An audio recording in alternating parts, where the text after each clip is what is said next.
মিলন হয় ওই বৃন্দা দেবী জটিলা কুটিলার সঙ্গে খাতির করে কোন রকমে জটিলা কুটিলা নালিশ করে বৃন্দা দেবীকে দে।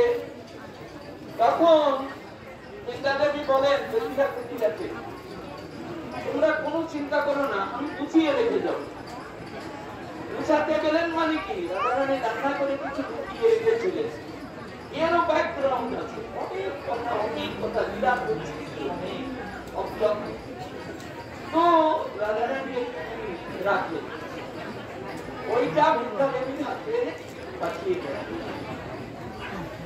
তো বৃন্দা দেবী এমনি ছলনা করে ওই রান্নাটা নিয়ে চলে গেলেন।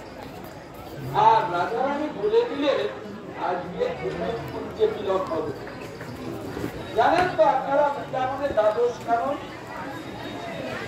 দ্বাদশ কারণে প্রতিটি কুঞ্জে মিলনের একটা সংকেত আছে। এরকম সংকেত এই যে 12টা কর আছে, এই হাতে 12টা কর, এই 12টা কর একটা কুঞ্জের সংকেত। তো এই রান্না নিয়ে যখন মা যশোদার কাছে দিলেন, মা যশোদা রান্নার সঙ্গে মিলিয়ে গোবিন্দকে থেকে দিচ্ছেন, তখন বস্তু থেকে ফিরে এসেছে। এখন বৃন্দা দেবী মা আছে সামনে, কি করে বলবেন যে আজকে রাধারানী বলেছেন অমুক কুঞ্জে আজকে পূজ্য হবে আর সেইখানে মিলন হবে। ভগবান তো সংকেত করে বসে বাহার থেকে বিষয়ের দিকে রেখে মা সামনে দিচ্ছে, খাচ্ছে। এখন বৃন্দা দেবী বলবেন এমন কোন সুযোগ নেই। তো এই যে হাতটা পেতে আছে, বৃন্দা দেবী পা দিয়ে একটা করের উপর পাড়া দিলে, তখন বুঝলেন এই যে পাড়া দিলেন, তখন গোবিন্দ বুঝে নিলেন অমুক কুঞ্জে মিলন। ভগবানের লীলা কথা অনন্ত অপূর্ব। আমরা আসল অনুসারে আমাদের বুঝে পাঠ করতে হবে। যখন তেমনি আসল হয় তেমনি পাঠ করতে হবে। এখন যেমন পরিক্রমা এসেছে, আমাদের পরিক্রমার কথা বলতে হবে। অন্য কথা বলতে গেলে আমার সময় হবে। হ্যাঁ, এখন এই কুঞ্জে গেলেন, গোবিন্দ কুঞ্জে গেছে, গিয়ে দেখেন কুঞ্জে আজকে আলো জ্বলছে না, অন্ধকারময় কুঞ্জ। গোবিন্দ চিন্তা করছেন কেউ তো নেই,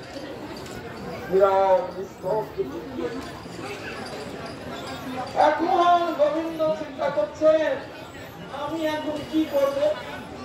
উনি বুঝতে পারবেন আজকে রাধারানীকে আসতে দিয়েছে, রাধারানী আজকে বেরোতে পারে, হ্যাঁ আজকে বেরোতে পারেনি।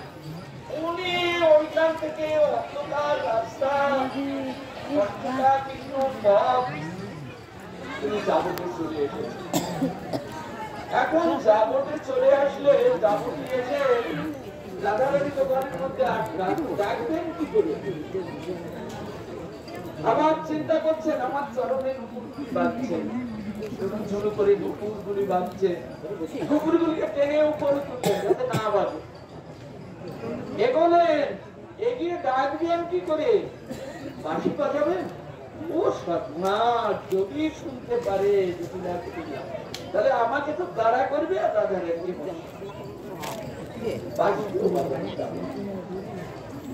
অন্ধকার রাত যাওয়ার পথ দেখুন, গোবিন্দের কত কষ্ট হচ্ছে, ভগবানের কষ্ট হচ্ছে না, রাধারানীকে পাওয়ার জন্য কষ্ট হচ্ছে।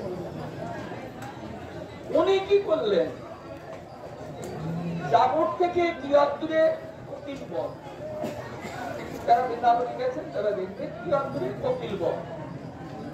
এখন রাত প্রায় এই করতে করতে চিন্তা ভাবনা করতে করতে রাত প্রায় কপিল বনে কপিল তুমি যাচ্ছে। গোবিন্দ কপিল বনে গিয়ে কমাল বৃক্ষে আরোহণ করে কপিলের কণ্ঠে কণ্ঠ দিয়ে গোবিন্দ ডাকছে,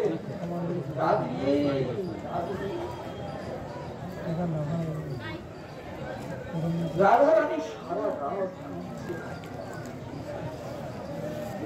কেন কাঁদছেন? হায় আমার প্রাণ বল্লভ কুঞ্জে এসে আজ আমাকে দেখতে পায়। আমি যেমন দুঃখ পাচ্ছি সেও তো দুঃখ পায়। তাকে দুঃখ দেওয়ার জন্য কি আমার এই শরীরটা? তাকে সুখ দেওয়ার জন্য আমি এসেছি, কিন্তু হায় রে আমি তাকে সুখ দিতে পারি। আরো কাঁদছে, তখন শুনছেন কপিল কণ্ঠে, কপিলের ওই পুরু পুরু গানের মধ্যে ভেসে আসছে রাধে রাধে বলে কপিলের কণ্ঠে। তাই তো নাম হয়েছে কপিল কণ্ঠ। রাধারানী কেঁদে কেঁদে ওইখান থেকে যেন তার উত্তর দিচ্ছে, প্রাণবল্লভ সারা রাত আমার জন্য এমনি করে কেঁদে কেঁদে আমাকে খুঁজে বেড়াচ্ছ। আজ তো আর আমি বেরোতে পারি, আমি তো আজ বেরোতে পারবো না। তুমি ঘরে ফিরে যাও, আর কষ্ট পেও না। এমনি করে যে কষ্টটা, এটা বললাম কেন, যমুনার দিকে দাঁড়িয়ে এমনি করে কত ব্যথা নিয়ে দাঁড়িয়ে থাকে রাধারানী। ভাবেন যমুনার জলে যদি কলসিটা একবার ডুবাই তাদের দাঁড়াতে পারবো না, লোকে নিন্দা করবে। তাই যমুনায় নামার আগে মনটাকে ছেড়ে দিয়ে চতুর্দিকে তাকাও, আজকে কোন পথে গেছে বুঝায়, এই পথে কি আবার বিকাল বেলা যদি একবার দিত, যদি আমার নয়ন গোচর হতো, তবে আমার নয়নের যে নয়নে গোবিন্দ দেখতে পায় না, সে নয়নে তাই রাধারানী কাঁদছে, যমুনা দেখছে, করুণাময়ী তুমি আমার ফিরে এসে দাঁড়িয়ে দাঁড়িয়ে যমুনা বলছে, আমার ফিরে এসে দাঁড়িয়ে দাঁড়িয়ে আমি তোমাকে সুখ দিতে পারবো, তারও দুঃখ হচ্ছে। রাধারানীর এই পরকীয়া লীলায় যমুনারও দুঃখ হচ্ছে। করুণাময়ী আমার ফিরে এসে দাঁড়ালো, কিন্তু আমি তাকে এরপরে কি করলেন, কলসিটি ডুবিয়েও আবার কাকে করছেন না, কাকে করতে তো আমার আবার তাকালেন, আবার দেখছেন, দেখলেন এই পথে যাবে না, জানি না সে আজ কোন পথে গেছে।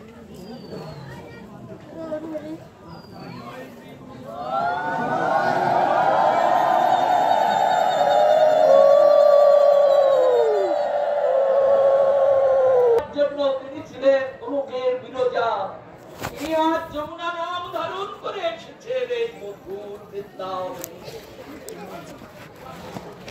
তিনি যা